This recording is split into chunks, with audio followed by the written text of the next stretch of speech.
Сәлеметсіз бе менің сүйікті тыңдармандарым? Бұл арнада тек шынайы әңгімелер. Бүгін сол әңгімеммен бөлісемін. Мен бұл үйдің табалдырығын аттаған күнімді ешқашан ұмытпаймын. Сол күні жүрегімде үміт пен қорқыныш қатар тұрған. Жаңа отбасы, жаңа өмір, жаңа адамдар бәрі маған жылы қабақ танытады деп ойладым. Бірақ бұл үйдің есігін ашқаннан бастап мені бөтенсінген, жатсынып тұрған суық көзқарасты бірден сездім. Енемнің көзқарасы. Сол бір көзқарас әлі күнге дейін есімде. Бұл біздің шаңыраққа лайық па дегендей бастан аяқ шолып шыққан. Мен өзімше сыпайы күліп, «Апа, сәлеметсіз бе?» дедім. Ал ол, келдің бе деді де бұрылып жүре берді. Сол сәтте ақ жүрегім шым ете қалған. Мен ол қалағандай бай отбасыдан келмедім, бірақ адамгершілік көрген, жылулық көрген үйден келдім. Анам маған келін құт деп үйреткен. Үлкенді сыйласаң, жолың ашылады деп айтатын.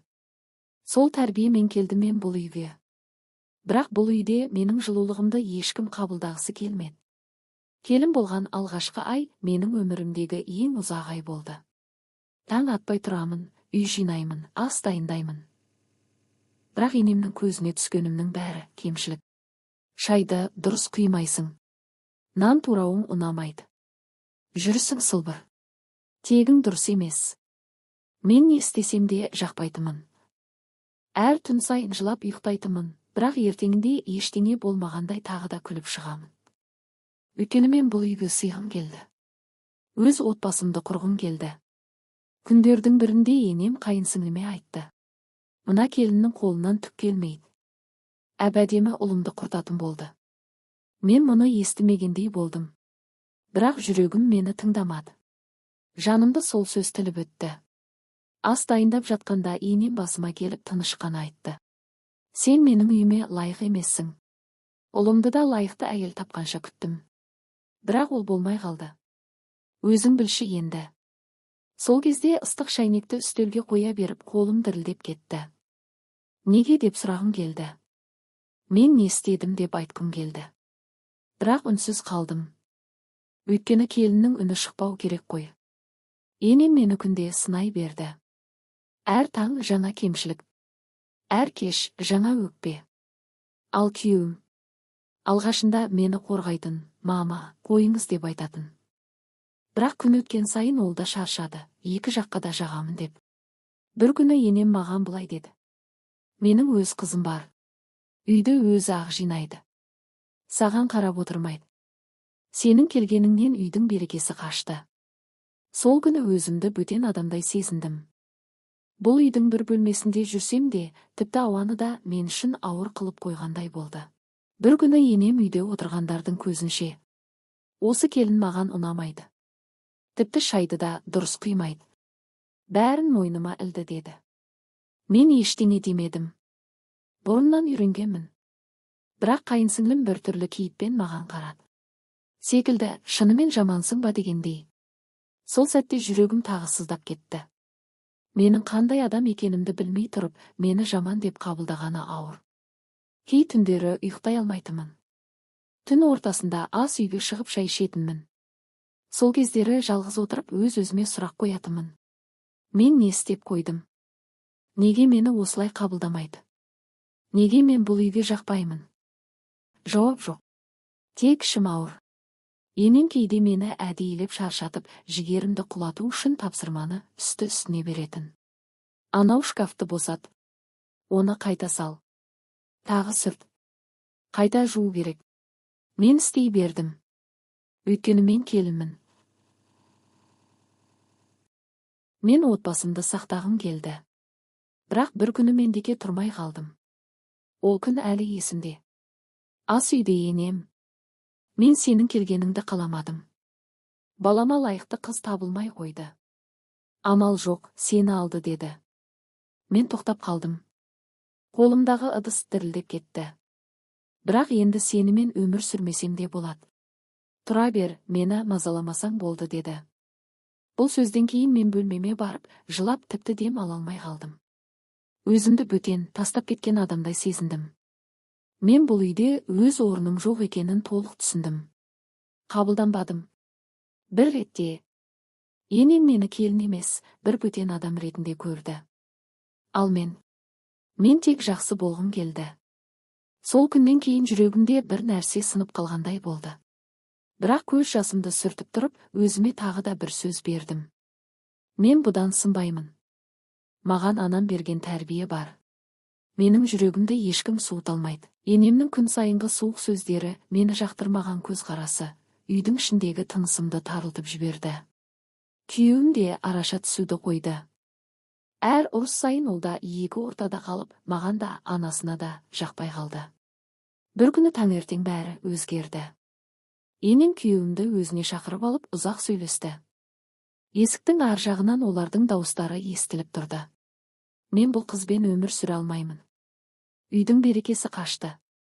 Мама, қойыңызшы. Қоймаймын. Бөліп тұрсын. Немесе мүлде кетсін. Менің жүрегім дір ете түсті. Сол сөз менің тағдырымды шешкен сөз сияқты болды.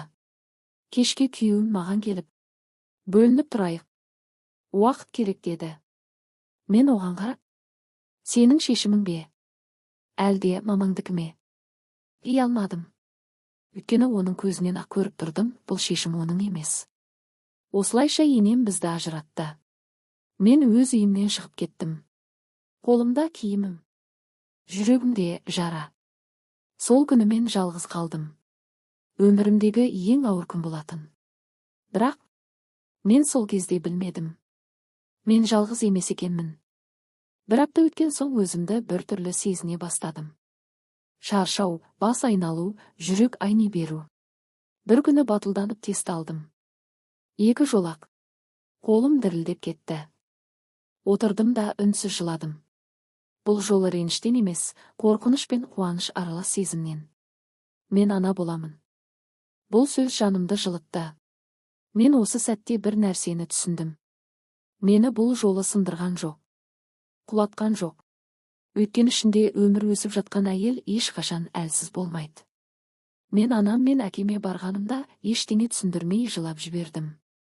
Ал олар мені сөзсіз құшақтап алды. Әкем басқа ештеңе сұрамай. Қызым, біз сенің жаныңдамыз деді.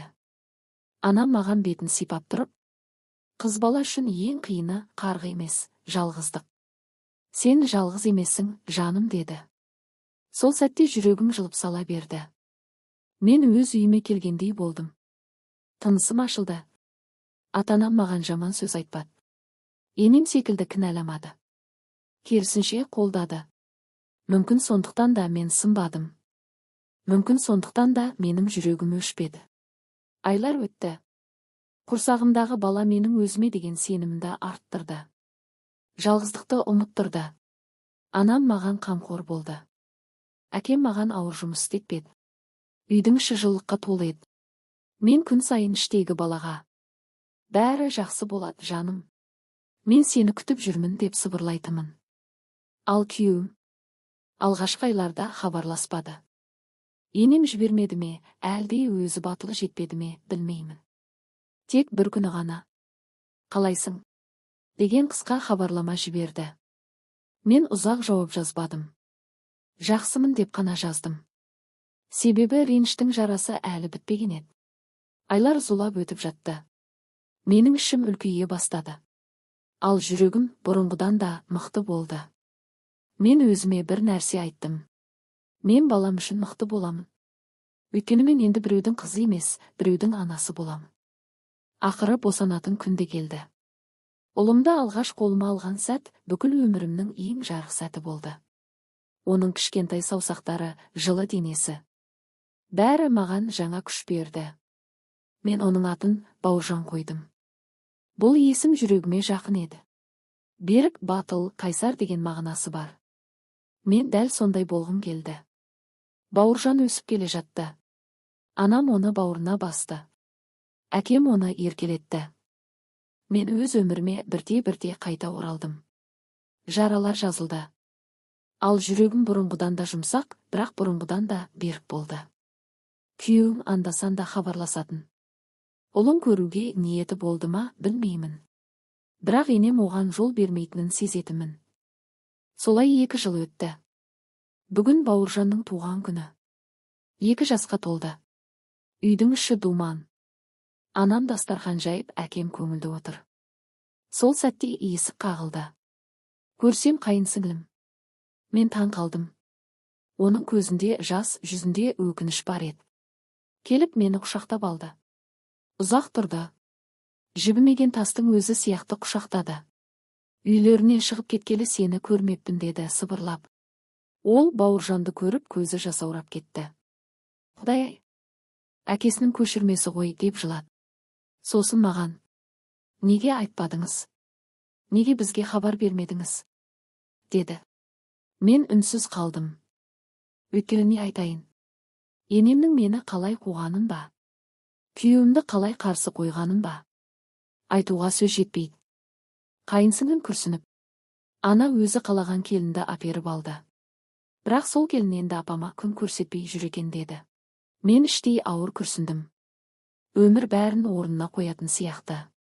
Жалғасы бар, арнамызға қосылып қойыңыз, мен барлығын айтып беремін. Мүмкін тағдырлас жандар тыңдап тәубеге келер.